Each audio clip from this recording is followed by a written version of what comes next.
kulan wacan ku soo dhawow Haajir Channel. Maanta waxaan ka hadli doonaa isticmaalkeena maalinlaha waa Facebook. Waxa dhawaan la ogaan doonaa siraheeda iyo sida ay u shaqeyso. Waxa laga yaabaa in ay la yaab kula noqoto in Facebook ay sirteeda banaanka keeni doonto.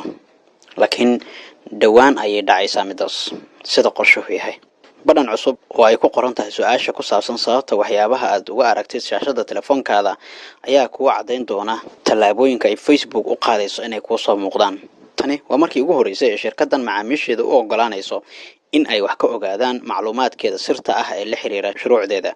Mas'uuliyiinta Facebook ayaa BBC-da u sheegay in adeegga cusub uu maanta u furan yahay qaar ka mid ah macaamiisha ku sugan dalka UK, balse waxa ay ballan qaadeen in dunida oo dhan si rasmi ah loo arki doono wixii ka bilowda 2 bisha soo socota ee May.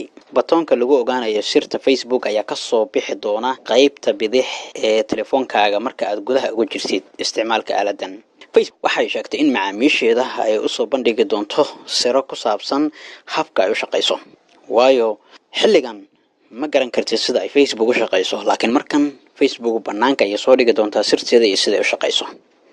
Waxay dadku u ogolaan doontaa in ay ogaadaan sababta ay u arkaan xayeysiimo ka soo muuqanaya shaashada telefoonkooda marka ay gudaha ugu jiraan Facebook tan iyo 2014.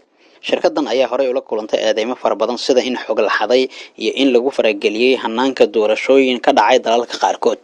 Usbuucii la soo dhaafay madaxa shirkadda Facebook, Mark Zuckerberg, ayaa ku baaqay in dawladaha ay sameeyaan sharciyo arrimahaasi wax looga qabto, isaga oo sheegay in shirkadaha kaligood aysan awood u lahayn inay wax qabtaan. Mark Zuckerberg waxa uu sheegay in ay muhiim tahay in dawladuhu ay sharciyo adag u sameeyaan isticmaalka baraha bulshada, sidaas darteedna aysan shirkaduhu kaligood go'aan qaadasho sameyn karin. Fadlan haddii aad ku cusub tahay channelkana subscribe saar si waxyaabaha cusub ee dunida ka jira aad ula socoto.